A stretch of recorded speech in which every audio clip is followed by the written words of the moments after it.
as I read Romans 5, for instance, Paul is teaching there that somehow all human beings are caught up in the initial sinful act of Adam, that his sin and death becomes the sin and death of all human beings, who are, of course, traced back to him. This is compensated for, of course, by the fact that on the other side, Christ represents all who belong to him, and that we have the benefit, as we belong to him, of life and the good things that come to us because we belong to Christ as well. The idea of what we sometimes call original sin has been called an offense to reason. In his day, Pascal, the great French philosopher, theologian, dealt with this. And he said, in a sense, yes, it is. It is hard for all of us to understand how it can be fair for all human beings to be judged by something Adam did so many millennia ago. Yet that's what Scripture seems pretty clearly to teach. I don't think we can ultimately remove that offense, but there are a couple of things we can say. First of all, there is the fact that according to Romans 5, we all really were with Adam when he sinned. So it's not just kind of an arbitrary fact in which God says, well, because Adam sinned, I'm going to consider you sinned also.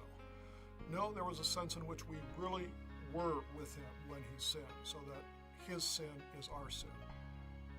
Second, we have to remember as well that at least for humans who are reaching an age where they can commit sin on their own, all humans do, in fact, sin on their own. So whether we attribute our sin and death ultimately to Adam or just realistically recognize that, yeah, I am a human being, have sinned and deserve death, we come out to the same place in some ways in the end.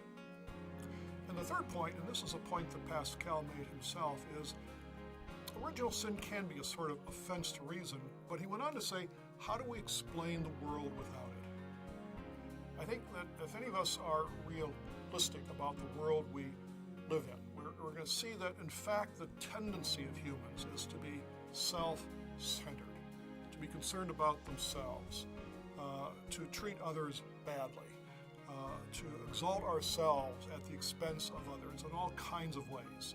I'm always amused when people say, oh, there is a genocide that took place in country X. What a terrible thing, what an unusual thing.